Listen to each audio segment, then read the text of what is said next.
Yes, sir. Welcome back to another Trap or Die film session. I am your host of the Trap or Die podcast, Jamal Forrest. And look, we are breaking down the Washington Commanders defense, how they played against the New York Giants, but more importantly, some themes that we're picking up with these couple of games that's gone along. Some things that are concerning for the most part that we have to kind of be weary of if you weren't already concerned, right? Or if you haven't been picking those things up. You know, it's 15 games left, still very early on the season. And, you know, from a chemistry standpoint, this defense may just not be there yet, and it's going to take some time. But let's look over the tape and talk about it. Hit that like button, hit that subscribe button. Film session starts right now.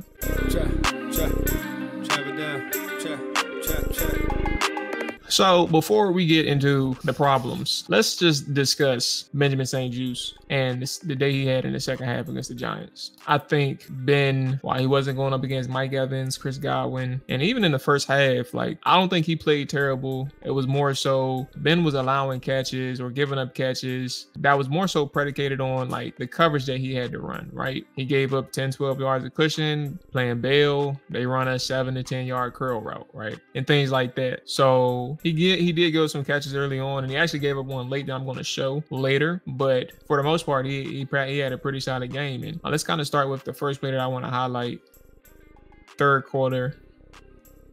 And I'm sorry, I failed to tell you where he was. But he did make a PBU if you didn't recognize that. Look at the top of your screen. He's the field side corner reacting to the motion man. So the motion man ends up coming from the outside back to that tight split. But they don't have any confusion there. Now he does like open up his hips to the outside a little bit, probably anticipating an outbreaking route. But he shows his quickness, that quickness part that Ron Rivera raved about, that put him in the slot for a year. But the quickness and then ability to stay in phase, he ended up getting a hand on the ball. I think this was a third down as well, 3rd and 10.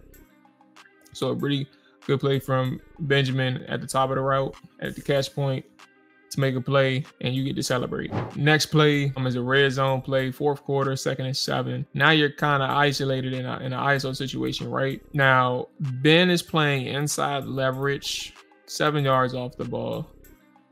Very like simple. Like, first of all, if you play what you're supposed to do correctly, it's going to look simple, right? But inside leverage, and essentially just not allowing anything to go inside. Neighbors doesn't really give him a move anyway, so it's easy for him just to commit on the outside thing. But when he stops at this point, right, he can quickly close the space, and now it's just blanketed coverage. Get a hand in there, make a play.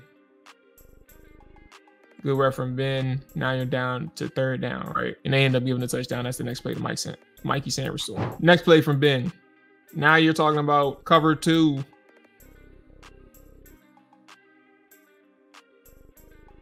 Get this out of here.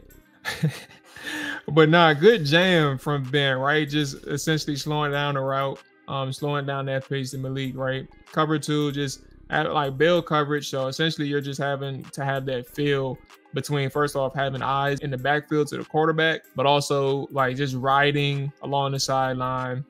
Because one, there's nobody, like if you're in cover 2, right, typically you are going to play the flats. Like you're not going too far upfield, but Ben is recognizing nobody else is out in the flats. It's just a 2-man route per se, right? So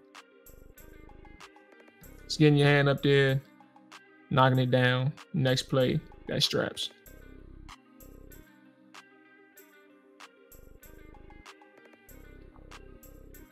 Next one. Now, granted, this is the biggest play that Washington had where Neighbors ends up dropping a pass, right? But at the bottom of your screen, again, same thing. Good jam. Got in his chest. Another cover 2 look, but you're basically riding that sideline, right? The ball is out, so that's why he gets off him soon. But just good technique overall and staying in phase from bail to his eyes, things like that. His technique was really good.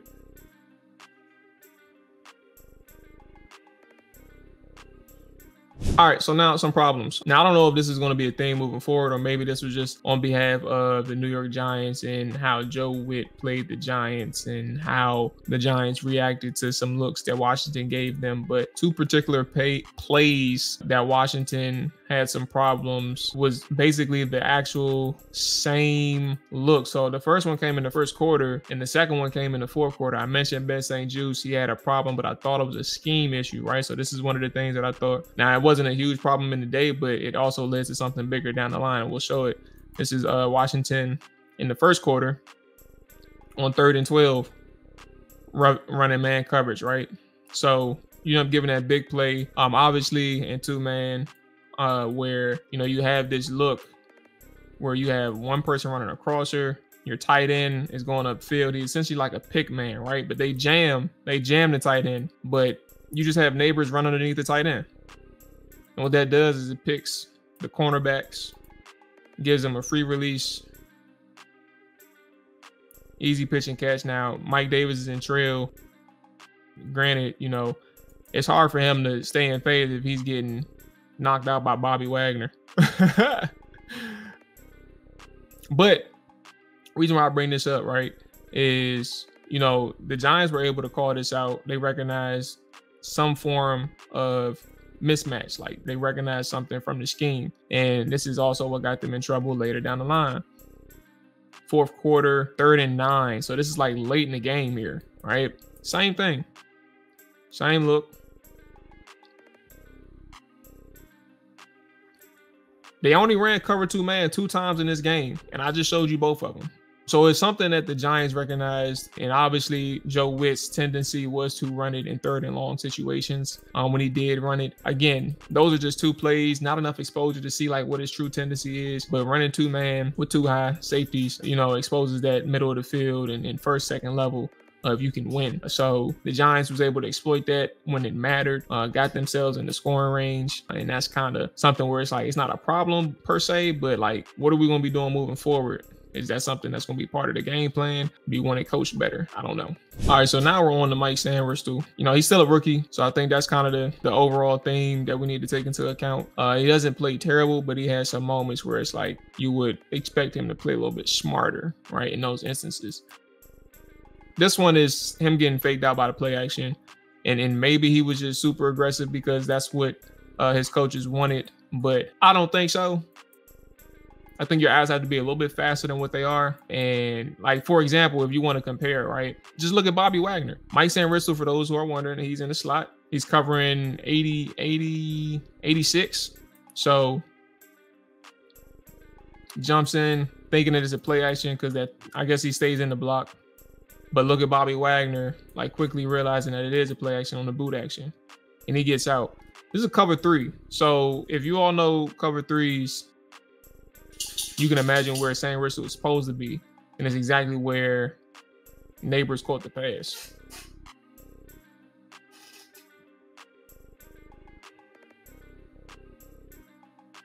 Out of position. Another one late in the game where he gives up the touchdown. Now, this is somebody just playing inside leverage, but the space that he allows between him and I think that's, who's that dude? I forgot the name of that wide receiver. But again, leverage, if you're going to maintain inside leverage, that's one thing. But I think for the most part, you got to be a person that squeezes that cushion a little bit better. You don't give yourself a chance playing that far off in that moment, right? There's nothing but space that you allow from the outside. Now, it is hard playing in the slot, I would imagine, because you got a 2-way go, essentially, that you got to defend for. You don't have the sideline as your friend compared to an outside receiver. I mean, outside cornerback like Ben St-Juste or Mike Davis, who's on the outside, right? But it's not going to be easy, but that's just something he has to work on. More problems here. Let's kind of turn to the defensive line / missed tackles, right? First, the Giants had a pretty good day up front from the interior and their blocking scheme. In this moment, you kind of see a trap play that essentially lets these aggressive defensive linemen get upfield pretty quickly, right? And you just seal them in a sense. But also what that does, when you allow some of those rushers to get upfield, some of your offensive linemen can also get to the second level. Just depends on how you do this, right? So you got the tight end in this alignment. You got the tight end that's on the left, right above number 6, who I believe is Dante Fowler. You just wham block Johnny Newton, get him out the paint, and then Jeremy Chin comes down, right? And he replaces one gap, and you would hope that, who is that, Mike Davis, 24? is outside Jeremy Chin. So what I'm saying is more so like replacing these gaps, right? Johnny Newton is one way, Jeremy Chin replaces the gap. Same thing on in the middle of the field. Who is that big field up front as your backside shade 2, like a 2-eye, right? But Luvu replaces, he gets inside. So now you're like, okay, I need some help from the third level, and I need some help from Mike Davis. First off, you missing the tackle is one thing, right? But you got to be in position to begin with. And he misses the tackle because he's jumping back outside, and Singletary just hits him with a move. So that's kind of how I looked at this, is just replacing these gaps. Replacing gaps for the people up front is probably the thing that really hurt them on this play. All right, so this one I had questions with. I had questions because first off, let's kind of run it and then we'll talk about it.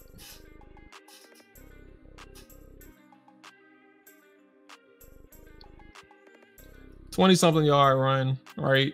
If you see up front, I don't know if this is schemed or if this is the defensive lineman taking things into their own hands, right? I don't know like the balance between that, but it seems as if the way that they both moved, meaning Daron Payne and Jonathan Allen, they were shooting for other gaps, right? You start Daron Payne as your 3 technique. He has the B gap if he's 1 gap in.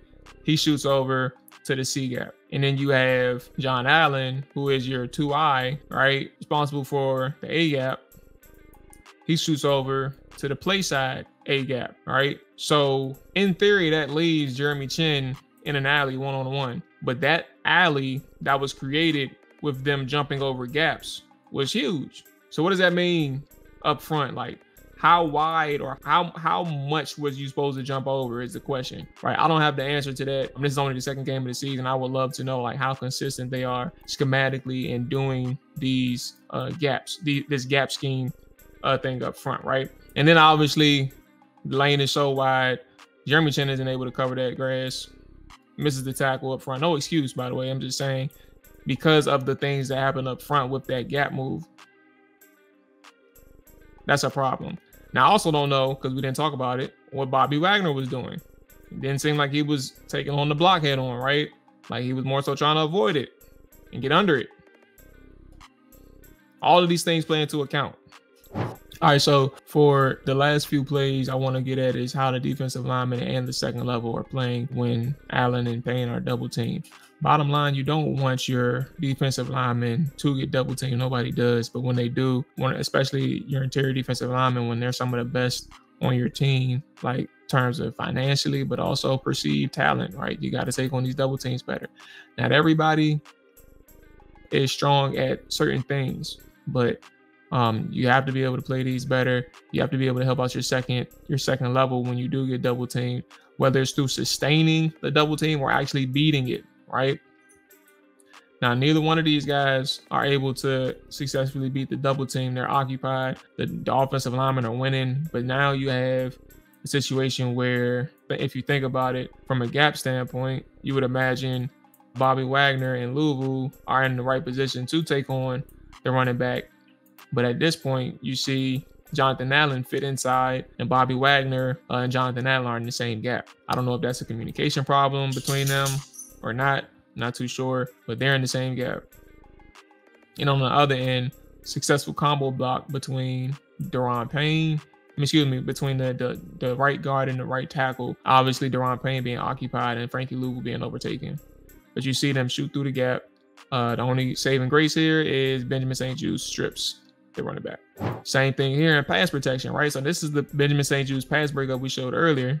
But on the front end, what you didn't focus on is what the offensive linemen are doing against the interior tackles. They're leaving the edge rushers one-on-one for the most part, if not getting chip help from the running backs, right? But you're doubling those interior guys and you're making those edge rushers beat you.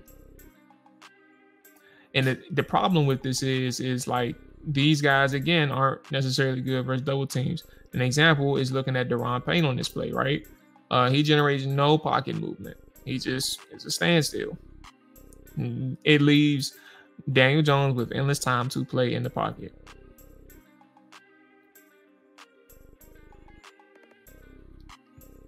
Next play, another situation where you're seeing a duo run, right?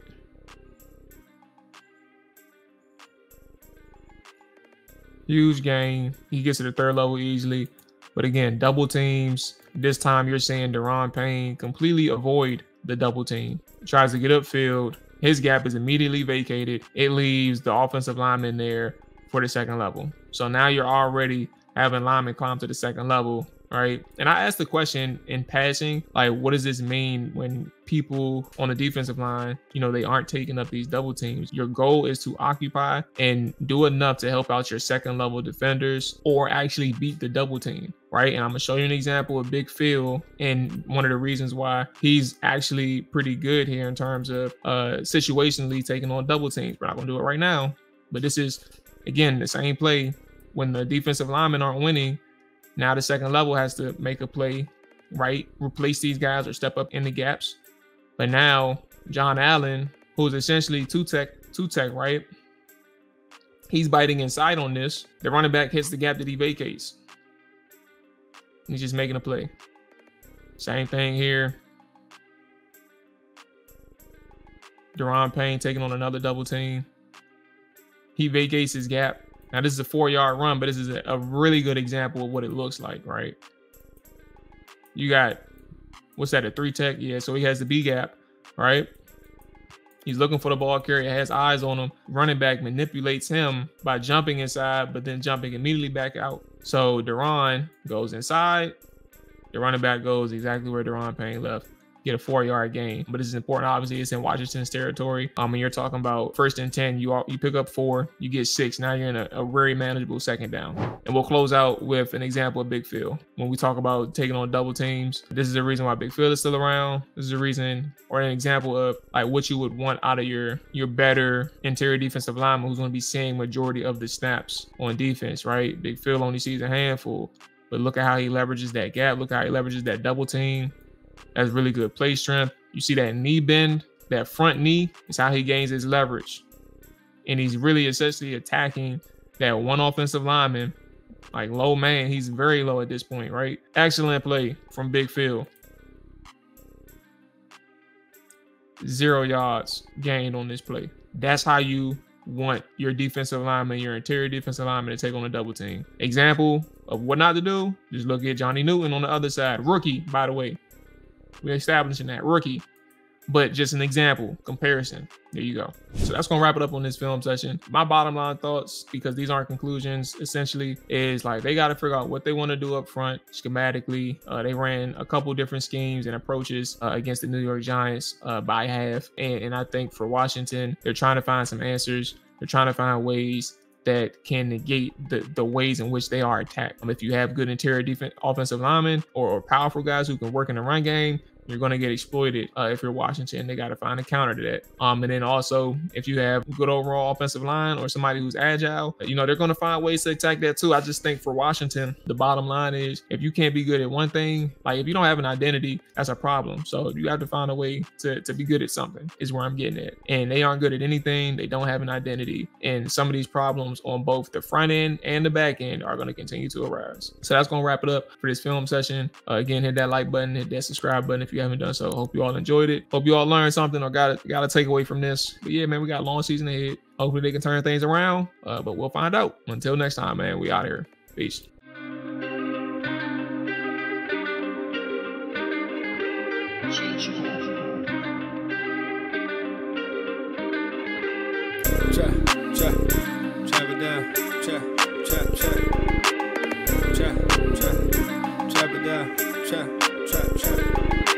Chop it down. Chop it down. Chop it down, you gon' chop it down. Chop it down, you gon' chop it down. Damn, set, watch him throw the ball, we gon' pick it off. You gon' let him hit the hole or you gon' cut it off. You gon' play through 4th and long or you gon' punt it off. Your defenders, heavy hitters, put your pads in. Don't be looking for the ref to throw no flags in. Keep the helmet on, keep the cleats tight. You the type to want to win by any means, right? You should look alive. This is Trap or Dive.